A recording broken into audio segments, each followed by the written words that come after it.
going to share a little bit more theory and models that might help to orient ourselves in this space of collective leadership, and then we're going to explore it also in an embodied way to really get a deeper sense of, what is he really talking about?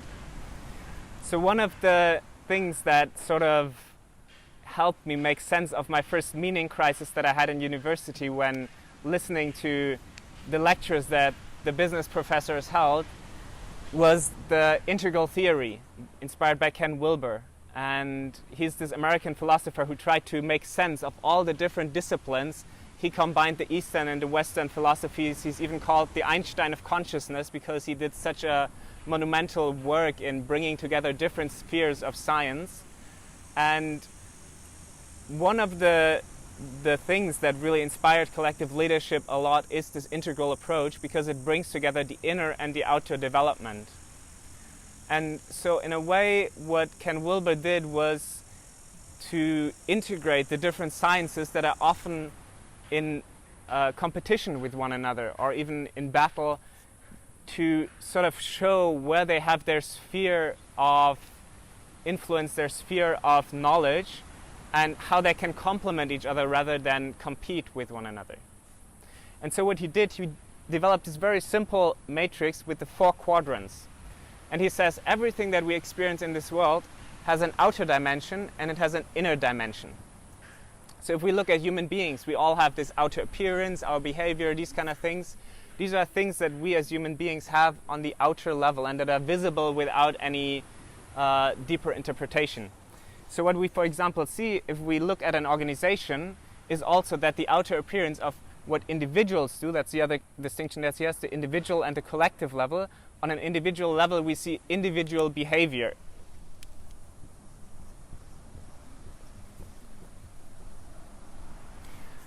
So this is something that even someone who doesn't know the people can see when he comes into the company, and sees how people interact with one another. And you can also, in a way, say if we want to have a more integral leadership style, then this is also where we can start. We can start influencing the behavior and know that there are some mechanisms that we as leaders can use in order to incentivize certain behavior. So, for example, we can design our bonuses in a company in a way that directs behavior in a certain way or in another. But then you also have a collective dimension of the outer perspective on a company or an organization. And what you can see here is that on this outer level, that what you can observe from the outside is all the structures, the processes, how the organization has their organizational chart, these kind of things that are sort of visible and observable from the outside. So here you have structures and processes. But then what is often neglected is that there's also an inner dimension to organizations. And so this is where, when we go to the individual level, all our motivations, our values of why we're doing the things that we're doing on the outer side are coming from. And this is something that you just cannot observe. If I look at you, I cannot immediately tell what are your values, what is your drive, what is your why. These are things that I need to get into conversation and interpretation with you in order to see them. So here we have, for example, values, motivation. And then there's also a collective inner dimension that is also really important. And on that level, you have sort of the aggregate of all the individual values and motivations, and you would normally call that culture. So here you have the cultural aspect of an organization.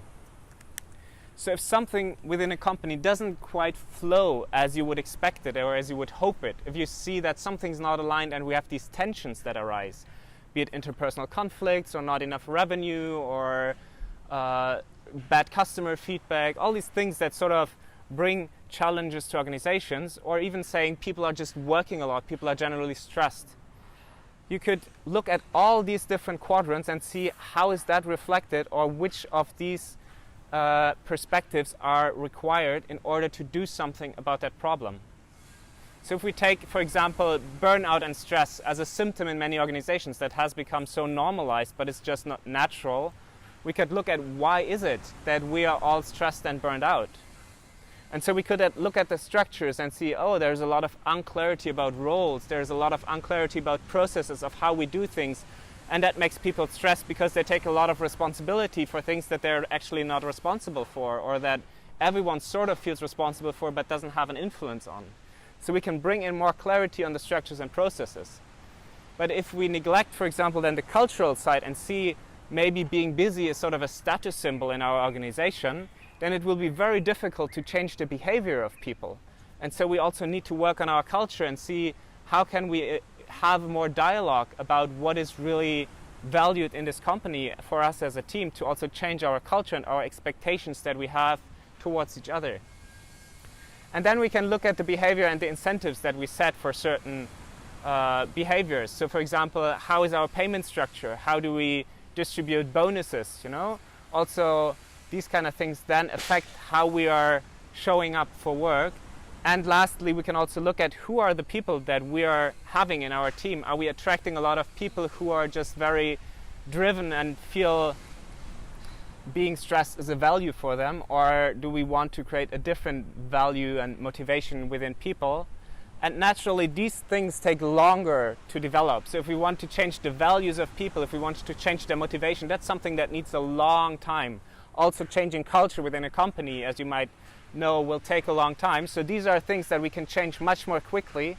But if we forget about this inner dimension, it will be a lot less effective. So this is an important aspect of collective leadership, to have this holistic, this integral view of the whole organization and all the different perspectives that need to be taken into account.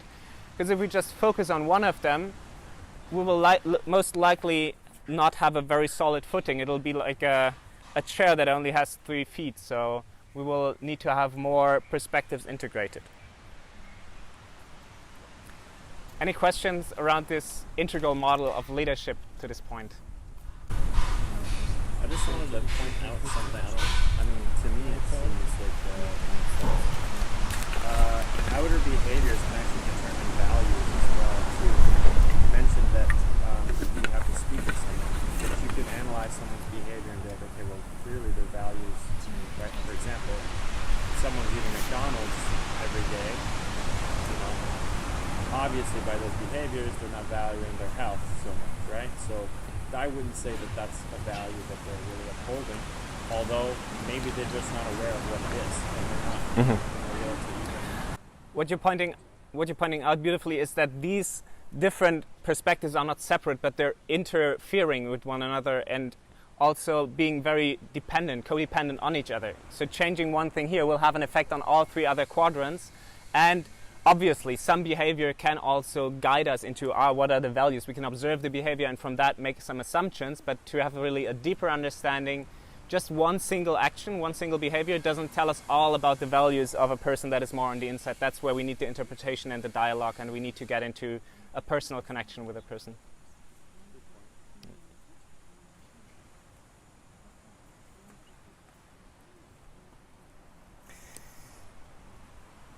So I see if I can take a quick picture of this, so I can flip to the next slide and share this with you.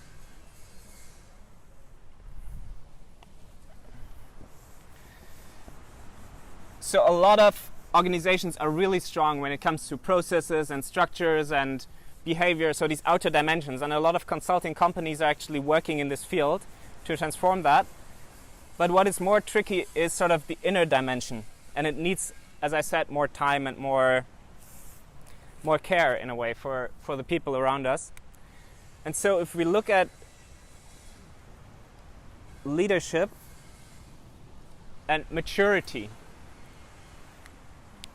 if we have very mature people in our company, we need less formal leadership. And maturity means the ability to self-reflect, to set your own goals, to be entrepreneurial in a way, to take self-responsibility, which is probably the most important of all, and to bring a general capacity to communicate with one another and have maturity also on the interpersonal level. So if we have formal leadership here,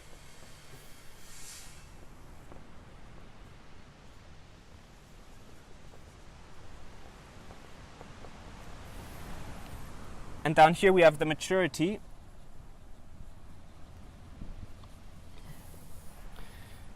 So here is high level of leadership, low level of leadership, low level of maturity, high level of maturity. We can say that the lower the maturity, the higher the need for formal leadership is. And the higher the maturity, the lower the need for formal leadership.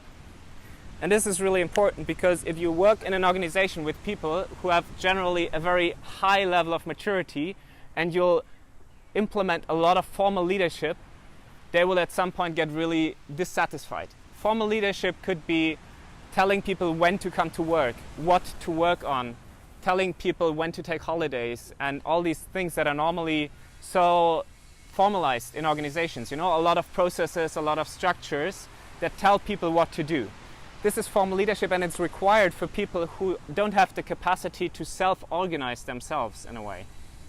But the more you move towards a higher level of maturity, people are eager to self-organize and also to work together in a self-organized way, meaning distributing work amongst each other without having a leader or a manager tell them what to do, but also setting their goals themselves individually. So this is another thing to keep in mind if we're looking at organizations, and every organization is different. So you need to, in a way, assess where are we as a team, where are we as a collective or as a project, and what's the level of formal leadership required, and where can we also give up some formal leadership and leave that more to the team to decide, so that they can also live up more their co-creative potential and move more into a self-organized way of working together.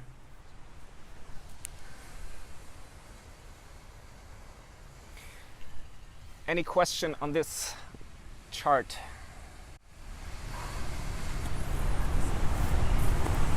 What actions have organizations taken that kind of try to shift that culture from a formal to an informal or more flat hierarchy, I suppose? Like what are the concrete actions that you've seen work well? Right. Because it's tough, right? Yeah. Into an organization that has a very strict hierarchy and a very formal micromanagement leadership style, it's not easy to shift. Yeah, totally. And in terms of creating a field that is more mature, it needs a lot of interpersonal work, you know, it needs a lot of dialogue and inspiring people and giving them small steps in order to grow more into this self-organized management style or the self-organized leadership style. But one of the things that organizations, for example, do on a very simple level is to give more responsibility to employees and do it in steps and thresholds. So, for example, say someone always had to first ask the procurement department if they wanted to purchase something. Then you could say, for all buying activities that you have that are less than $1,000, you can just spend it. And we'll give that responsibility to you that you spend it responsibly for the good of the company. And if people do well with that and they feel they can live up with this responsibility, then you can increase it and say for spendings up to 10,000 euros you can decide on your own. Or you can also introduce more flexible working hours.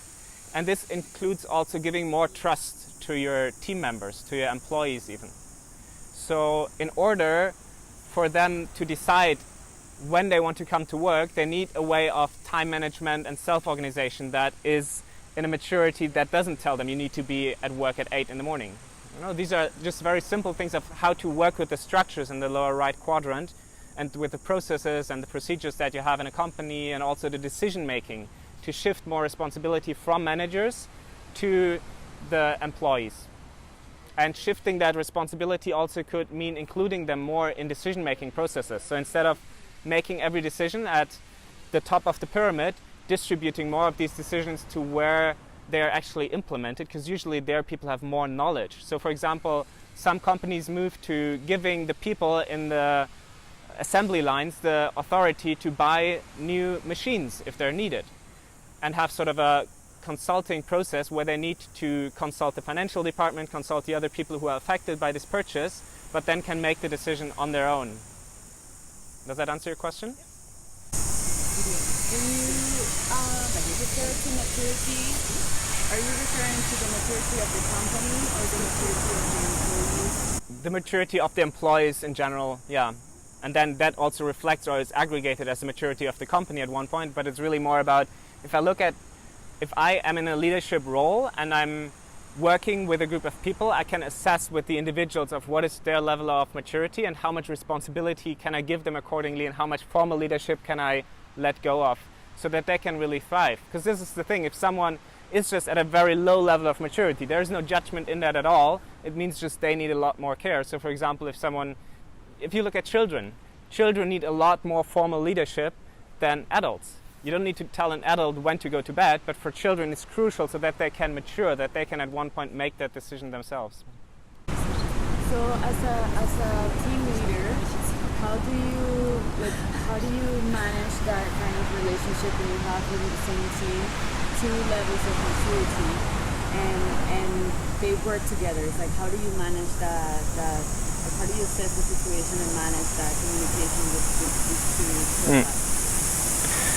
So two things that a leader needs to be aware of. One is to, in a way, lead in a different way to, let's say, be in a more personal dialogue with each team member and assessing with them how much formal leadership do you also want, and having that sort of a co-creative aspect in that and asking them directly how much leadership do you want, and they say, hey, I know my colleague, she is very happy with organizing her work herself, but I need more clear guidance. Great, then you have found these two different leadership styles even within one team.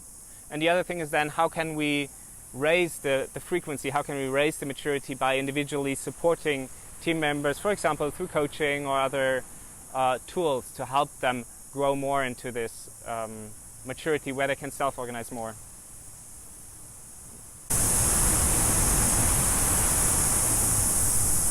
So two questions. Does the line ever approach zero, or is there always a level of the threshold of formal leadership that is still needed? And just the overall aim of the whole thing, like the shift, is it to unlock potential? Is it to become more efficient, to become more agile? Yeah. And is there also a trade-off? Sometimes it's good to have other people make decisions for you. Exactly. Yeah. So how much nuance? Right. Yeah, great question. So I'll start with the last question first. Obviously, there are some areas also where it's really important to have a very high formal leadership, and these are areas where there's a lot of expertise. So for example, if you go to an emergency room, I want a very formal leadership of someone really knowing what to do and not just communicating with the colleagues and having a 2-hour consensus building process of what to do with my open head, I want them to act immediately, have very clear processes and structures that very strictly determine what needs to be done. But if you move towards more creative, more innovative work and more things that need more perspectives, it's actually good to have more self-organization that needs also this higher level of maturity in order to generate more ideas and to generate more solutions that involve the perspectives of more people involved. And the more people are free to express themselves and choose their work, the more they are then also able to bring in all of who they are. Could you repeat your first question? Does it ever approach zero? Good question. I mean, you could differentiate then also in looking into where is this formal leadership coming from. Here, the formal leadership is coming from an external authority, a boss, so to speak, a manager, someone who's your superior. And yeah, potentially, if you as a team also grow into a maturity level where you don't have that anymore at all, but then according to this collective leadership idea, you would have momentarily, dynamically shifting formal leadership, that someone is creating a space and giving some formal structure so that others can also relax into that they don't have to lead themselves, but potentially everyone has the maturity to lead themselves in a way so that no external formal leadership is needed. But it's usually beneficial to have someone creating this container of formal leadership than for others to also follow that. Yeah. So less formal leadership means more self-leadership in that context. So when do we need this way of leadership? And one of the key aspects is complexity. So one of the problems that a lot of big organizations face today is that the complexity is just increasing, at times even at an exponential rate, and it's just almost impossible for a single individual to have all the solutions. So this image of the leader at the top of the pyramid is becoming quite outdated in such an environment, because it just increases the workload and the complexity to the degree that it's not manageable anymore. So if we look at complexity here, and we have a high or low complexity on this, and then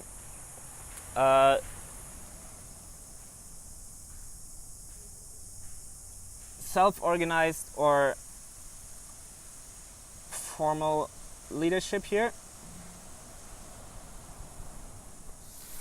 you can see sort of an evolution happening.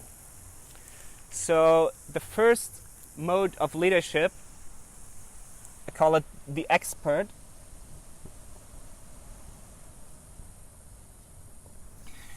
So this is where the complexity of the environment is fairly low.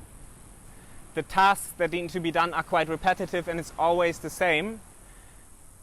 And the level of formal leadership is quite high. So you have a more formal leadership as the expert who takes all the decisions. So he decides what to do and how to do it. These are the two aspects that we're looking at. What is to be done and how do we do it?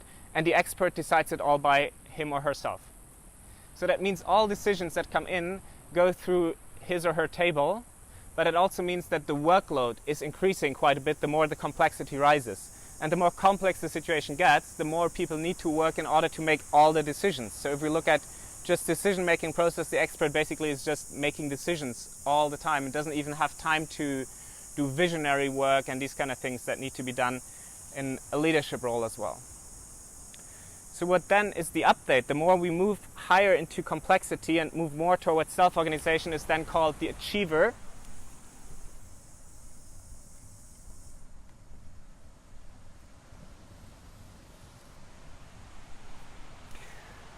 And the achiever gives more responsibility also to the team members. So the achiever still says what needs to be done, but he leaves a lot of responsibility of how it is being done to the team members. So he or she is leading by goals and setting a goal and says, this is what we want to achieve this month. I'll leave it up to you how to do that. You can organize yourself around that in any way you want. I don't care how much you work. I don't care where you work from. I don't care how much money we spend. I'll leave that up to you as long as we achieve that goal. Maybe how much money we spend is part of the goal equation. So there might be still some boundaries, but it's a more self-organized principle already where the leader leaves more responsibility to the team. But then there are still situations that are just so complex that it needs even more self-organization and therefore also more maturity. And then the leadership role shifts again.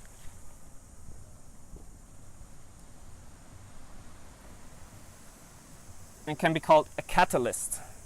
So the leadership as a catalyst gives even more responsibility to the team. He says, even what we're going to achieve and how we're going to achieve, I'll leave that to you. You are more creative. You know what we want to create. You know which products we want to develop. You know which buildings we want to build. And how you do it is also up to you. And I am just here to support. So one of the main roles of the catalyst is to coach people, is to support them, and also to create the right intersections with the rest of the company and to protect them also from the demands of the company so that they can do their best work, and also to interface with the outside world and clients and customers and suppliers and all these other connections. This is more than the role of the leader, and the leader can also create more of a vision that others then can step into and fill with life and with their inspiration.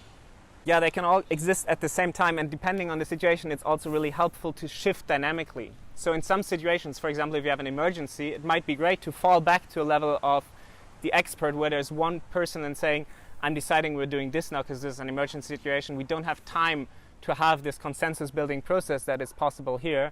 We need to decide quickly, and so also we as a team can decide, please, can you decide? Because we don't want to be bothered with this. We need an expert here to take this formal leadership decision now. So there's a lot of fluidity to shift between these different models and also, combine them in many ways. And one of the crucial skills for this new way of leadership, I mentioned it before, is listening. And this is sort of the last inspiration that I would like to give you, and then also have another exercise on listening. So one of the theories that inspire our work is the theory U by Otto Schama. He's a professor at the MIT, and he's been working very deeply with leaders and has been putting a language into something that is in other contexts more considered part of the spiritual realm. So he speaks about the open heart and things like that. So he's really framing it in a way that is very accessible for institutions that normally wouldn't be so open to this sort of practices. And to give you just a very brief summary of this theory, if we assume we're at A and we want to go to B, we have a problem and we want to find a solution. And we embark on that path and move in that direction towards B, but on the way we realize something is getting in the way. There's something here that is blocking us from moving to B. So we don't get there with our normal way of thinking. This level for him is called downloading, because we're just listening to what we already know. We only listen to what we are convinced of, and if anyone else has a diverging opinion, we don't really listen to them, but we just have reconfirmed what we already believe. And we see this in the world happening quite a lot, that people are not listening actually to what is being said. So we need to move from this downloading to a factual listening. We need to actually listen to the facts that are out there, and we need to deepen our listening capacity to move deeper into this factual listening. So up here we have the downloading, as he calls it. But if we then try to move here, we still see there's still a wall. We can't move to B, so we need to deepen our listening even further. So on this level here, from the downloading to the factual listening, we need to open our mind.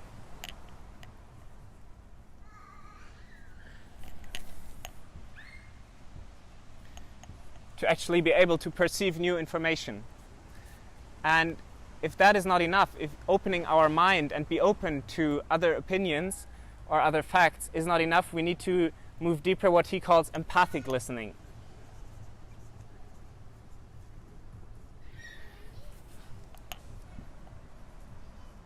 So we need to open our heart to what the other person is sharing, and not only listening to the facts, but also listening to what that does to the other person, and what's the emotional resonance that that creates, not only for the other person, but also in between us.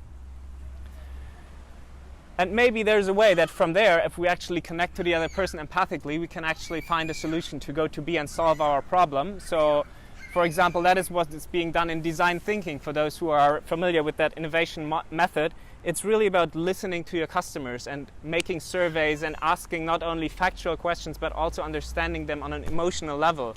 Marketing is happening a lot on that level of really not just, I mean, if you do it in a more holistic way, you're actually listening to your customers and using that to also then feed back into your products and create products that people actually need, not just on a factual level, but also to fulfill their emotional needs.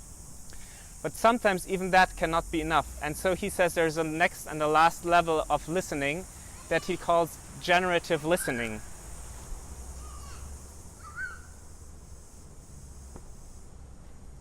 So what is meant by generative listening? He describes this as a way of listening where we open our will. So we let go of our agenda. We let go of our sense of direction where this conversation needs to go. And therefore we open ourselves up to be surprised by what is being said. Or I even listen so deeply to you that you are saying things that surprise you because you never said them out loud before, you never even thought of them before. So once we open our will, we come to this bottom of the U. That's why he calls it the U theory. And here at this bottom of the U, something can happen that is called emergence, where 1 + 1 doesn't equal 2 but 3. A synergy emerges that is completely new and that wasn't there before. We're not just combining two factors and but we're creating something entirely new that is being generated through the way that we're listening so deeply, not to ourselves, but also to the environment around us. And then he has a whole process of how do we prototype, manifest, crystallize, and then perform on that level to actually bring that back from just the listening to the material world. So it's basically also a dive from the material to the immaterial and then back to the material to actually manifest innovation in the world. And here there's sort of this moment of stillness where we become so empty, and some of you might know that from group processes. There comes this point where there's just a sense of being lost and I don't know where we're going. It's also called the groan zone. And in that moment, if we stick with it and we know that this is an important part of a group process, then we can also navigate through it and allow for that moment of stillness, and out of that stillness usually true innovation comes out. So if we look at this in the context of leadership, one of the roles of leaders, especially when they move to this catalyst role, is to create spaces that embody the possibility to actually not just listen factually, but also empathically or even in a generative way. So this is a model of how we can deepen our listening, but as all models, it's just a map of the territory and not the territory itself. So I suggest we go into one last exercise to actually experience, especially this way of listening empathically, but also generatively.